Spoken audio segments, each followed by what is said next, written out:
The city that never sleeps, huh? They say it's always alive, always buzzing with energy, with dreams being chased and stories being written.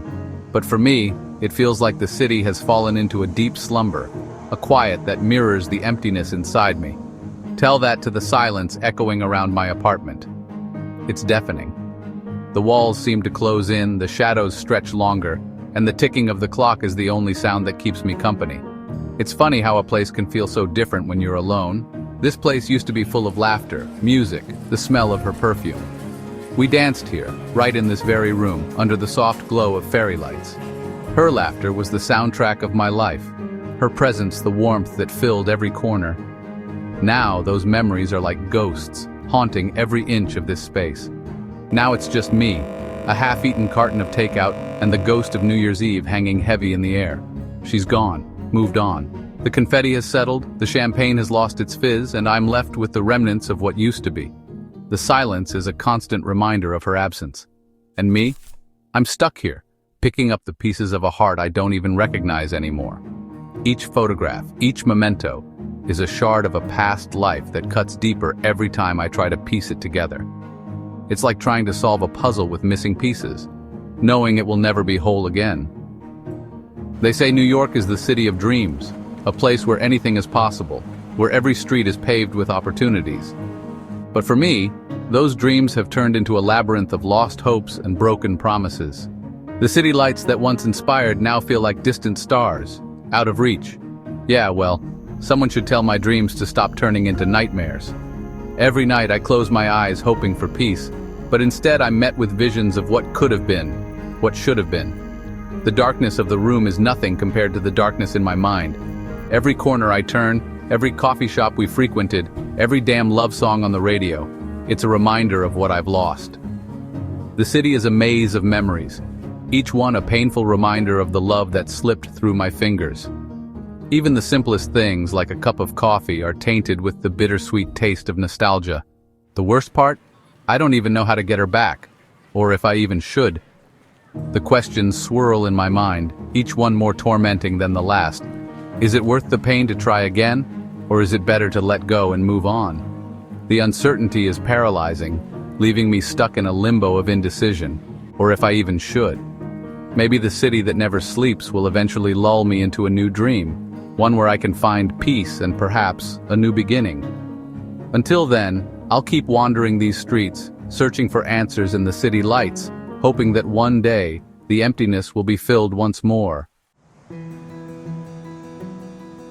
It was supposed to be a new beginning, you know? A fresh start, a chance to leave behind the old and embrace the new. New Year's Eve has always been that magical moment when the past and future collide, offering a brief window to reflect and dream. The ball dropping, champagne toasts, promises whispered with a kiss. The air was thick with anticipation, everyone around us buzzing with excitement and hope. Instead, it was the end of us, the end of what I thought was forever. We were at this party, all dressed up, fake smiles plastered on our faces, the kind of party where everyone pretends to be having the time of their lives, but you can see the cracks if you look closely enough.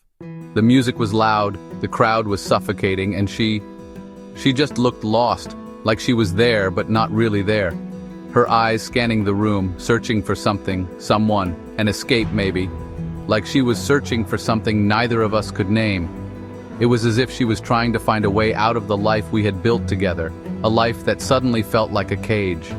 Then, as the clock struck midnight, she leaned in, not for a kiss, but to whisper, "I can't do this anymore." Her words cut through the noise, clear and sharp, leaving me stunned. Just like that, it was over. Years of memories, laughter, and love, all reduced to a single heartbreaking sentence. Years, gone in a sentence lost to the roar of the crowd.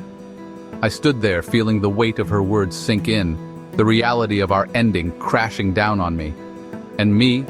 I stood there like an idiot, holding onto a glass of champagne that tasted like ash in my mouth.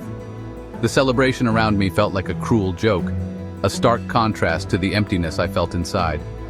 The new year had begun, but for me, it felt like the end of everything. I tried to forget, you know how it is. Drown myself in the city's distractions. Bars, clubs, faces I couldn't even remember the next morning. A carousel of empty encounters, each one a desperate attempt to fill the void she left behind. But it was no use. Every laugh felt forced, every touch left me cold. It's funny, you spend your life chasing after something, convincing yourself it's what you want, what you need, then you get it, and it blows up in your face, and you're left wondering, what the hell was I thinking? These one-night stands, they weren't me. They were a pale imitation, a sad attempt at feeling something, anything other than this bone-deep ache. Look, I'm not some angel, all right? I've never claimed to be perfect. I've made my share of mistakes, and I own up to them. But somewhere along the way, things got out of hand. It wasn't just one mistake, it was a series of them, each one leading me further away from who I used to be. I've hurt people I cared about, and I've let myself down more times than I can count. But the worst part? I didn't even realize how far I'd fallen until it was almost too late. Between the breakup and the string of meaningless hookups, I lost myself. I started to drift, like a boat without a rudder. I thought I was having fun, living in the moment, but in reality I was just running away from my problems. Every morning I'd look at my reflection and wonder who that person was. The guy staring back at me wasn't the person I wanted to be. He was a stranger. The guy with bloodshot eyes and a heart full of cynicism. That's not me, or at least it's not the man I want to be. I used to be optimistic, full of hope and dreams, but somewhere along the way, I lost that spark. I want to be better. I want to find that spark again, to rediscover the person I used to be. It's not going to be easy, but I'm ready to make a change. It hit me the other night. I was out with some friends trying to have a good time, when I caught a glimpse of myself in the reflection of the bar window. And I barely recognized the guy staring back. Everyone around me was laughing, having fun, but I felt disconnected, like I was just going through the motions. I barely recognized the guy staring back. The forced smile, the emptiness in his eyes. It was like looking at a stranger. That's when I knew something had to change. I needed to take a hard look at my life and make some tough decisions. It wasn't going to be easy, but I was ready to face my demons, to confront my past, and to start the journey towards becoming the person I wanted to be. It was time to stop running and start living.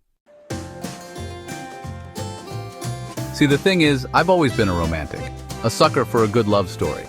But somewhere along the way, I started believing in the wrong script. The one where love is a battlefield, where heartbreak is inevitable, and where letting go means you're weak.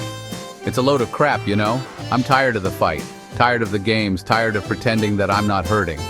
The truth is, I'm heartbroken, and maybe that's okay. Maybe acknowledging the pain is the first step to healing. Maybe letting go doesn't mean forgetting, but remembering with a sense of peace instead of regret. It's a strange thing, grief. One minute you're drowning in it, the next you're clinging to the memory of a smile, a touch, the way her laugh used to light up a room. It's like trying to hold onto a handful of sand. The tighter you grip, the faster it slips away. I'm learning that letting go isn't about forgetting. It's about making space for something new, for new memories, new experiences, new love. It's about forgiving myself for the mistakes I've made and allowing myself to heal. It's been a long few months. Months spent navigating the wreckage of my own making, trying to piece together a life that felt authentic, true. And slowly but surely, I'm starting to breathe again. The city doesn't feel so suffocating anymore. The memories, they're still there, but they don't sting as much. I'm taking it one day at a time, you know, focusing on the good, the small joys that life has to offer. A good cup of coffee, a walk in the park, the sound of laughter in the streets. It's amazing how the little things can mean so much when you allow yourself to appreciate them. There's this quote I read somewhere, something about the sun setting every night so it can rise again the next morning. It sounds cheesy, I know, but it stuck with me. Because maybe it's true. Maybe even after the darkest nights, there's still hope for a new dawn. I'm starting to see things more clearly now. The path ahead is still uncertain, but for the first time in a long time, I'm not afraid to walk it. I'm not looking for a replacement, for someone to fill the void. I'm just open to the possibilities, to the chance that maybe, just maybe, there's still some magic left in this city. They say New York is the city that never sleeps. And maybe they're right. But you know what? Sometimes even the city that never sleeps needs a moment of quiet reflection. A chance to catch its breath, to heal, to dream again. And me? Well, I'm learning to do the same. Maybe this is it. Maybe this is the start of something new, something real, something true, and maybe, just maybe this time I'll get it right.